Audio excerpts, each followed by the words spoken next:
దేవుడివయ్యా, ఈ ఆరాధనలో మీ బిడ్డలమైన మాతో మీరు మాట్లాడు. మీ మెల్లని స్వరము మాకు వినిపింపజేసి మీరే మహిమ పొందగా యేసు నామమున అడుగుచున్నాం తండ్రి, ఆమె. ఎవరిని ప్రేమించాలమ్మా? దేవుణ్ణి ప్రేమించేవారు. మన బైబిల్లో ఒక లాజిక్ పెట్టిండు ప్రియులారా. ఏమంటే 2-3 సంఘటనలు మీకు తెలియజేయాలి. మొదటి యోహాను పత్రికలో బైబిల్లో మనం గమనించినట్లయితే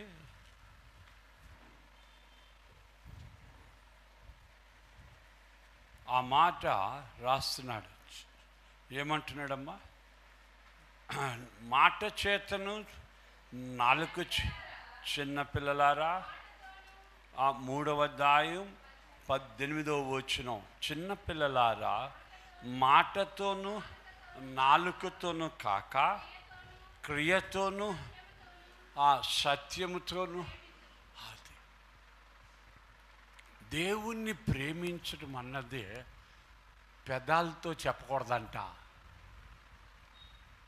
ప్రేమించడం అన్నదే మనసులోంచి రావాలంట. మనం దేవుణ్ణి ప్రేమిస్తున్నామని మనం పెదాలతో చెప్పకూడదు. పాపం చాలామంది అంటారు, అయ్యగారు ఇది చేస్తాం, అది చేస్తాం, అది చేస్తాం, ఇది చేస్తాం. సంవత్సరాల నుండి చెప్తుంటారు, ఏం చేయరాళ్ళు. కానీ కొంతమంది చెప్పకుండానే చేస్తుందా. నాకు డబ్బులు రాలేదు అయ్యగారు, నేను ఇచ్చేస్తా, అది చేస్తా. వస్తే మాత్రం చేసినావా అని చేత మాటలే చేయరు, కానీ చేసిన వాళ్ళు చెప్పరు. యేసు క్రీస్తు అయ్యున్నాడని నమ్ము ప్రతివాడును దేవుని మూలంగా పుట్టివాడు.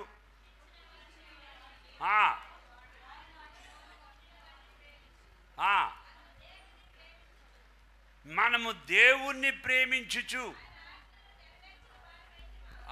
ఆయన ఆజ్ఞలను ఎట్టాగంటదంట. దేవుని ప్రేమ ఎట్టుదా అంచేత ఇక్కడ ఏమన్నాడు చదవమ్మా?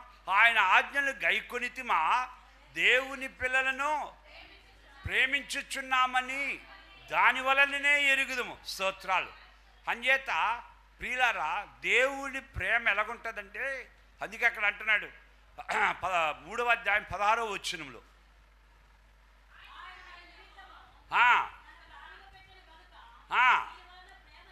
ప్రేమ ఎట్టిదని మనము తెలుసుకొనిచున్నాం.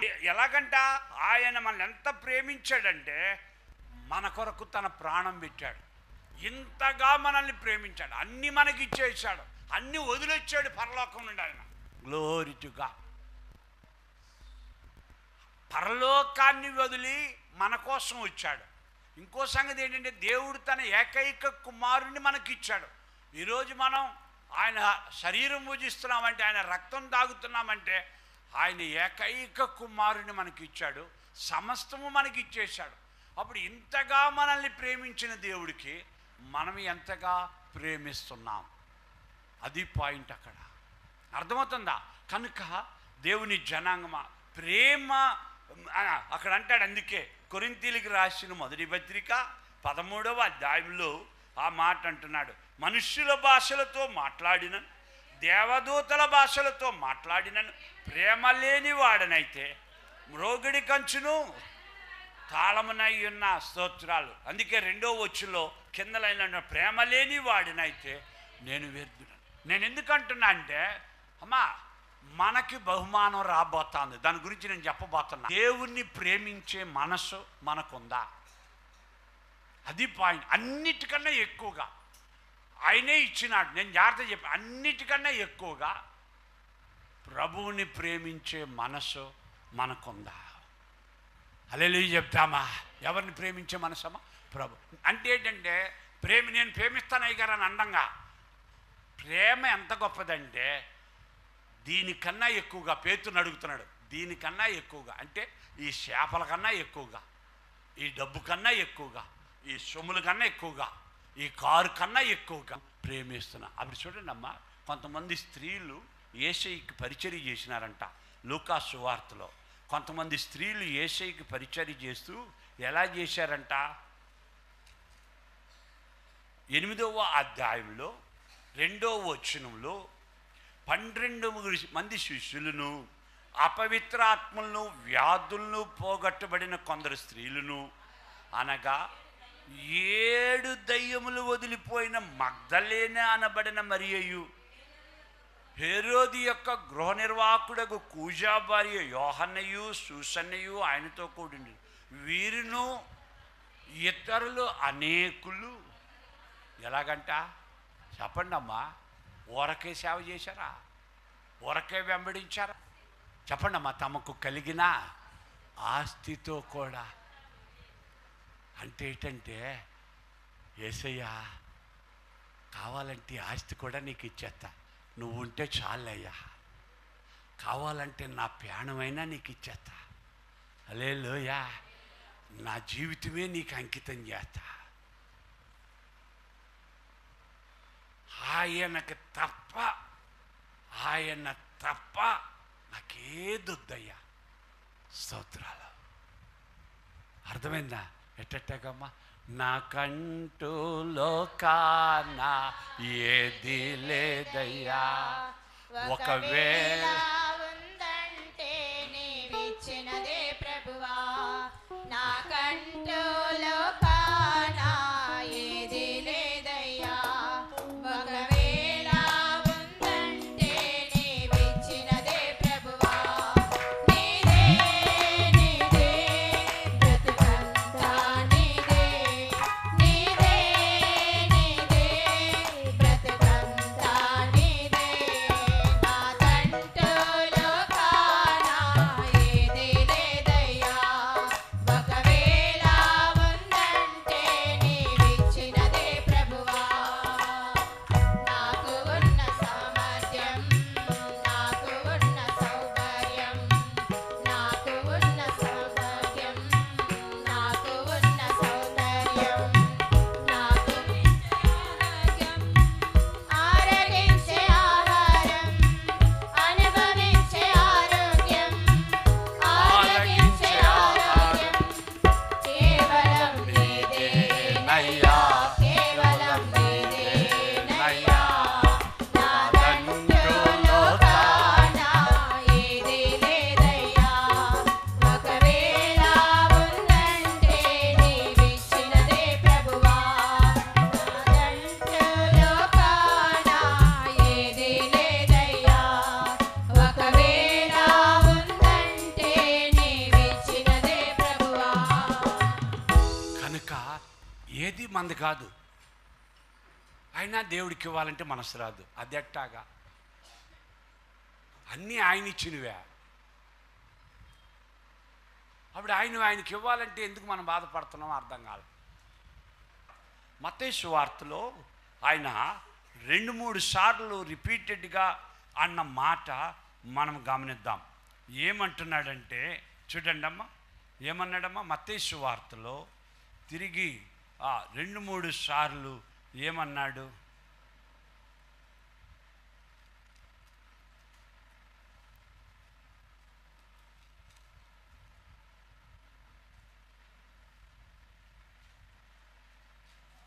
మా 10వ అధ్యాయం జాగ్రత్తగా చూద్దాం. బైబిల్ ఉన్నాళ్ళు చూడండి, బైబిల్ ఉన్నాళ్ళు జాగ్రత్తగా చూద్దాం, బైబిల్ ఉన్నాళ్ళు జాగ్రత్తగా చూద్దాం. బైబిల్ అంటే ప్రేమ గురించి, మనం నిజంగా దేవుణ్ణి ప్రేమిస్తున్నామంటే ఎంత ప్రేమ చూడమ్మ. అక్కడ 10వ అధ్యాయంలో 37వ వచనంలో, తండ్రినైనను తల్లినైనను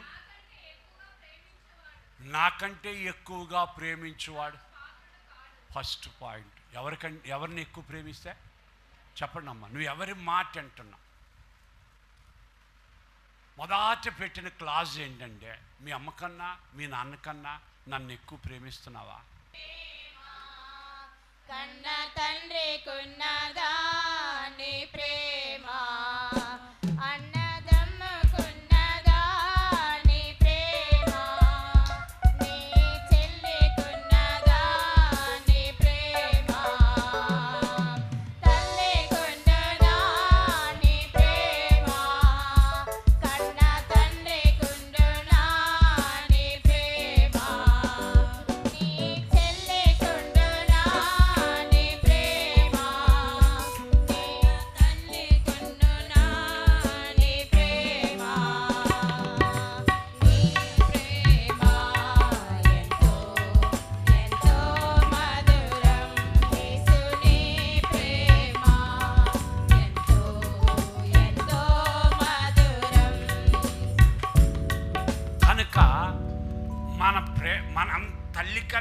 తల్లికి లేని ప్రేమ, సోదరికి చెల్లికి లేని ప్రేమ, అన్నకి లేని ప్రేమ మనకు ప్రేమిస్తున్నాడే. వీళ్ళందరికన్నా ఎక్కువగా మనం యేసయ్యని ప్రేమిస్తున్నామా? అర్థమవుతుందమ్మా? ప్రభు అన్నాడు, నాకంటే ఎవరైనా తన తండ్రిని కానీ తల్లిని కానీ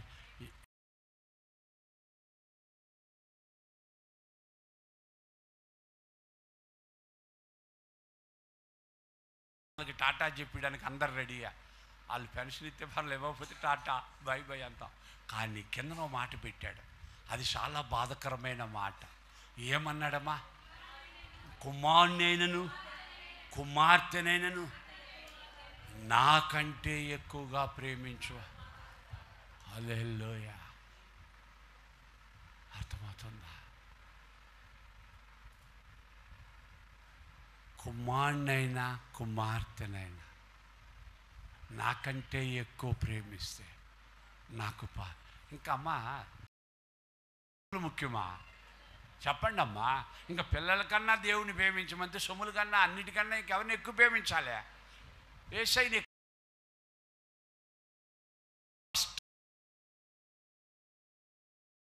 తన కుమారుడు కన్నా కుమార్తె కంటే ఎక్కువగా నన్ను ప్రేమించని వాడు. స్తోత్రాలు. హల్లెలూయా చెప్తామా?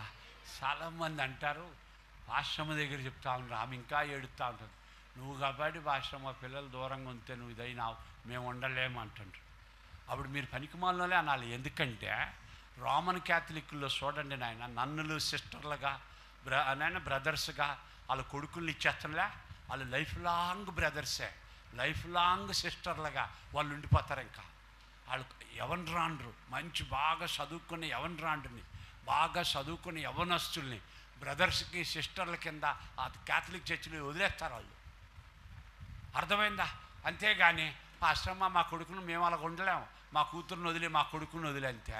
యేసయ్య కోసం ఎవరినైనా విడిచిపెట్టడానికి రెడీగా ఉండాలి. హల్లెలూయా చెప్దామా? యేసయ్య కోసం దేన్నైనా విడిచిపెట్టడానికి రెడీగా ఉండాలి. అప్పుడే నువ్వు ప్రేమ. అర్థమవుతుందమ్మా? ఒక మిషనరీ గురించి చెప్తారు. ఒక మిషనరీకి అమ్మాయి ఆ ఇంగ్లాండ్లో ఎక్కడో అంట, పాపం దేవుడు ఆయనకి భారం పెట్టాడు, ఆయన సేవకు భారం పెట్టాడు. ఆయన పాపం భారంతో రక్షింపబడి మారు మనసు పొంది ఆయన ఇదైతే అమ్మా ఆయనకి భారం పెట్టింది ఇండియాకి వెళ్ళి సేవ చేయాలని. ఎక్కడికి వెళ్ళి సేవ చేయాలనంట? ఇండియాకి వెళ్ళి సేవ చేయాలి. అయితే ఆయన్ని ప్రేమిస్తున్న కామంది, ఆమె పేరు లిడియా అంట.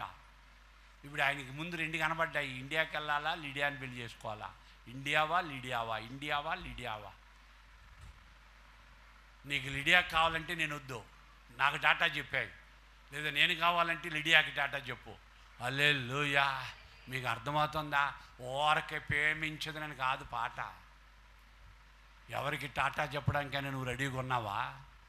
దేన్ని టాటా చెప్పడానికైనా నువ్వు రెడీగా ఉన్నావా? హల్లెలూయా. అర్థమవుతుందా? అది ప్రేమ అంటే. నీకు ఇష్టమైన దానిని దేవుడికి ఇవ్వగలవా?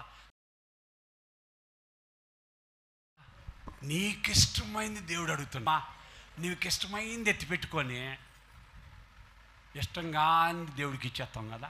నాలుగుండో పడి ఉందయ్యా మూల, సరే దేవుడికి అడిగినారని ఇచ్చేసిన నా కంబలో ఎప్పుడో మూల పడి ఉంది, ఏం చేసినా దేవుడికి ఇచ్చేసిన. నీకు ఇష్టమైన నక్లిస్ తెచ్చి ఇవ్వగలవా? నీకు ఇష్టమైన సరుడు తెచ్చివ్వగలవా? హల్లెలూయా. మీకు అర్థమవుతుందా? ప్రేమ అనేసరికి పాపం కొంతమంది మూసేస్తుండ్రు, అప్పుడే అయ్యి అడిగేస్తుండే. నీకు ఇష్టమైంది దేవుడికి కావాలి అమ్మా, నీకు ఇష్టమైంది కావాలి దేవుడికి. అప్పుడే మన ప్రేమ, అప్పుడే మన ప్రేమ. నీ ఏకైక కుమారుని, నీకు ఏకైక కుమార్తె ప్రేమించడం అంటే అన్నీ ఆయన ఇచ్చినాడు. సో ఏదైనా ఆయనకే, ఆయన తర్వాతే మిగతాది. హల్లెలూయా చెప్దామా? ఆయన తర్వాతే మిగతాది. అర్థమవుతుందా? అయితే దీంట్లో మనకు కొన్ని ఆశీర్వాదాలు లేకపోలే. కొరింథీయులకు రాసిన మొదటి పత్రిక 2వ అధ్యాయంలో అమ్మా ఒక మాట పెట్టాడు. ఏమన్నాడంటే 9వ వచనంలో, దేవుడు తన్ను ప్రేమించు వారి కొరకు, అది నువ్వు ప్రేమిస్తే నీకు ప్రిపేర్ చేస్తుందంట. హల్లెలూయా చెప్దామా? అమ్మా నాకు అది బాధ, నీకు ప్రిపేర్ చేస్తుందంట దేవుడు. ఇంకో సీక్రెట్ చెప్తా. చాలామంది ఈ బ్యాంకులు ఫైనాన్సులు అన్నీ నమ్మి మోసపోతారు. కానీ బైబిల్లో మనం తెలుసుకోవాల్సిన గొప్ప ఆశీర్వాదం ఏంటంటే, నువ్వు దేవుడికి ఇస్తే గొప్ప ఆశీర్వాదం, నష్టపోవు. బైబిల్లో చెప్తున్నాడు చూడండి, అమ్మ తన్ను ప్రేమించు వారి కొరకు దేవుడు సిద్ధపరిచినవి కంటికి కనబడవు, చెవికి వినబడలే. వీళ్ళు ఏమనుకుంటారంటే, అమ్మ జాగ్రత్తగానండి అమ్మ, మన మనస్సులు మారాలని చెప్తున్నా. అమ్మ అందరు జాగ్రత్తగానండి. ఇశ్రాయేలీలు ఏమనుకుంటారంటే, దేవుడు పాలు తేనెలు ప్రవహించే దేశం అంట, పాలు తేనెలు ప్రవహించే దేశానికి మమ్మల్ని తీసుకెళ్ళిపోతానని అన్నాడే. కానీ పొద్దున్న లేచి సాయంత్రం వరకు మా ఎదుటి కనబడుతుంది ఏంటి? మన్నా మన్నా మన్నా. 40 సంవత్సరాలుగా మన్నా. ఈ అడవిలో మాకు పాలుతేనెలు కనబడుతున్నాయా? మాకు పాలుతేనెలు ప్రవహిస్తున్నాయా? ఈ గడాంధకారపు దేశంలో, ఈ ఎడారి ప్రాంతంలో అమ్మా ఏమీ కనబడటంలే. మాకు దేవుడు చెప్తుంటే పాలుతేనెలు ప్రవహించే దేశానికి తీసుకెళ్తాడంట. హల్లెలూయా చెప్దామా? కానీ ఒక్క మాట దేవుడు అబద్ధం ఆడు ప్రియులారా. చూడండి, ద్వితీయోపదేశ కాండం 6వ అధ్యాయం 10-11 వచనాలు. అమ్మ బైబిల్ ఉన్న వాళ్ళంతా చూడండి, బైబిల్ ఉన్న వాళ్ళంతా చూడండి. నీ దేవుడైన యెహోవా నీ పితరులైన అమ్మ అబ్రహాము, ఇస్సాకు, యాకోబులను చేసిన ప్రమాణమును బట్టి నిన్ను ఆ దేశంలోనికి ప్రవేశపెట్టి, హల్లెలూయా, ఫస్టే ఏమన్నాడు? నువ్వు కట్టని గొప్ప భవనములు నీకు ఇవ్వబోతా ఉండవు. హల్లెలూయా చెప్దామా? నువ్వు కట్టని గొప్ప ఇల్లు నీకు ఇస్తున్నాడు. ఇశ్రాయేలీయులకు తెలియలే, నువ్వు కట్టని గొప్ప భవనములు. చదువమ్మా, నీవు నింపని మంచి ద్రవ్యములతో. నీ ఇంట్లో ఏముందమ్మా? హల్లెలూయా చెప్దామా? అమ్మ నీ ఇంట్లో ఏముందమ్మా? ఆయన నింపుతాడు చూడు. హల్లెలూయా చెప్దామా? ఆయన నింపుతాడు చూడు. Glory to God. నీవు నింపని మంచి ద్రవ్యములతో అమ్మా నీకు ఇవ్వబోతున్నాడు ఆయన. ఇంకా చదువమ్మా, నీవు తవ్వకపోయినను తవ్విన బావులను దేవుడు నీకు ఇవ్వబోతాను. ఇంకా చూడండి, నాటని ద్రాక్ష తోటలు, ఇవన్నీ నీవే. స్తోత్రాలు, ఇవన్నీ నీవే. నా బాధ అదే. మనం ఇల్లు 100 రూపాయలు చూసుకొని ఇది పోతే రేపు ఎలాగా, ఇది పోతే రేపు ఎలాగా అని బాధపడుతున్నాం. కానీ నువ్వు ఇస్తే ఆశీర్వాదం, నువ్వు ప్రేమిస్తే ఆశీర్వాదం, నీ కొరకు సిద్ధపరిచినవి కంటికి కనబడని ఆశీర్వాదం. ఇశ్రాయేలీలు ఏమనుకున్నారంటే, వీళ్ళు తెల్లారులేసి మన్నాయే, ఈ తెల్లారులేసి అడవిలోనే ఈ పాములు, తేళ్ళు, ఈ గాఢాంధకారం, ఇదే కదా ఆయన మమ్మల్ని భ్రమపరుస్తున్నాడు. ఏం పరుస్తున్నట్ట? భ్రమపరుస్తున్నాడు. మాకు పాలు తేనెలు ప్రవహించే దేశం అంట. ఎక్కడుంది పాలు తేనెలు? ఎప్పటికి తీసుకెళ్తాడు ఆయన? సనుక్కొని చచ్చిపోయినారు. విశ్వాసం అన్నదే ఏంటనడమా? 11వ అధ్యాయం హెబ్రీయులకు రాసిన పత్రిక, కనబడనిది నమ్మడమే విశ్వాసం. హల్లెలూయా చెప్దామా?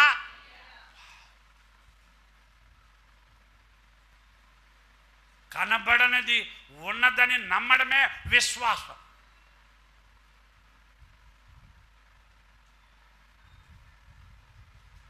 నా బాధ ఏంటంటే, గొప్ప ఆశీర్వాదాలు మన కొరకు కనిపెడుతున్నాయి. విశ్వాసులు, బైబిల్లో హీరోలు దేవుణ్ణి ప్రేమించారు, ప్రాణాలు త్యాగం చేశారు, అన్నీ విడిచిపెట్టారు. మార్కు సువార్త 10వ అధ్యాయంలో పేతురు అంటున్న మాట అదే. మార్కు సువార్త 10వ అధ్యాయంలో 10వ వచనంలో పేతురు అంటున్న మాట చదవండమ్మా. ఉండండి అమ్మ, ఒక్క నిమిషం వస్తున్నా. మార్కు సువార్త మార్కు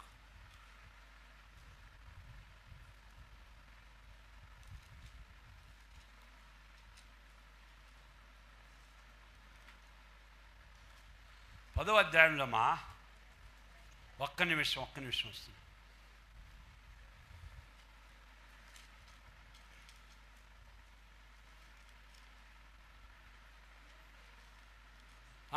అమ్మా 28వ వచనం కాదమ్మా, 28 అమ్మా. పేతురు ఇదిగో ఏం చేసే చెప్పండి అమ్మా, ఏం వదిలొచ్చిందంట? ప్రేమ అంటే చూడండి అమ్మా, అబద్ధం కాదు. Glory to God. యేసయ్య ప్రేమ అంటే చూడండి, ఆయన సమస్తమును విడిచిపెట్టి నిన్ను వెంబడించాం. అన్ని వదిలేసినాం ప్రభా నీ కోసం, అన్ని వదిలేసినాం నీ కోసం. అమ్మ జాగ్రత్తగా రండి. యేసయ్యని ప్రేమిస్తున్నామంటే ఏదైనా వదిలేయడానికి నువ్వు రెడీయా? అప్పుడు వెంటనే ప్రభు ఏమన్నాడమ్మా? ప్రభు ఏమన్నాడు వెంటనే? అందుకు యేసు అమ్మా ఇట్లా నేను నా నిమిత్తం, చెప్పండి అమ్మా దేని నిమిత్తం అంట? యేసయ్య కోసం, యేసయ్య సువార్త కోసం ఇంటినైనాను, అన్నదమ్ములనైనాను, అక్క చెల్లెళ్ళనైనాను, తల్లిదండ్రులైనాను, పిల్లలనైనాను, భూములనైనాను వండర్ఫుల్గా వదిలితే 100 రెట్లు వస్తాయంట. హల్లెలూయా చెప్దామా? ఏంటమ్మా మీ ప్రేమ? పాట పాడడం కాదమ్మా ప్రేమ. Are you ready? నువ్వు రెడీగా ఉన్నావా? నువ్వు రెడీగా ఉన్నావా? యేసయ్య కోసం అందుకంటున్నాడు.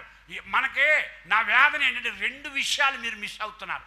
దేవుణ్ణి ప్రేమించకపోవడం వల్ల. ఈ 100 రూపాయలు ఉంటే, ఈ 1000 రూపాయలు ఉంటే, లేకపోతే ఈ ఇల్లు ఉంటే, ఈ కారు ఉంటే, ఈ ఇది ఉంటే స్తోత్రాలు, నేను బతకలేనిది లేకపోతే అని అనుకుంటున్నా. కానీ అదే దేవుడికి ఇచ్చి చూడు, 100 అంతులు దేవుడు తిరిగి ఎత్తాడంట నీకు. హల్లెలూయా చెప్తామా?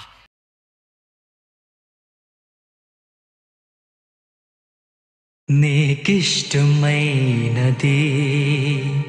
కావాలి దేవునికి, బలి అర్పణ కోరలేదు దేవుడు.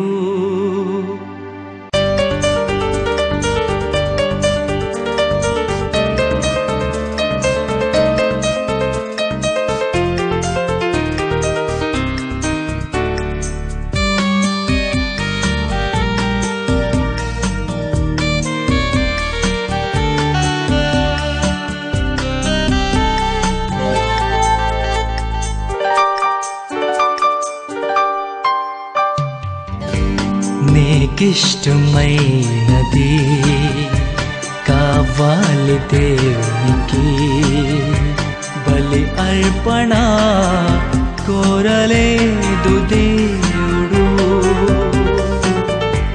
బలి అర్పణ కోరలేదు దేవుడు. ప్రభు మనసు తెలుసుకో, వాక్యాన్ని చదువుకో. నీకిష్టమైనది కావాలి దేవునికి, బలి అర్పణ కోరలేదు దేవుడు.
అర్పించు మనిషి ముఖ్యం. అర్పించు వాటి కంటే అర్పించు మనసు ముఖ్యం. నచ్చాలి మొదట నీవే, కావాలి మొదట నీవే, నీకిష్టమైనది.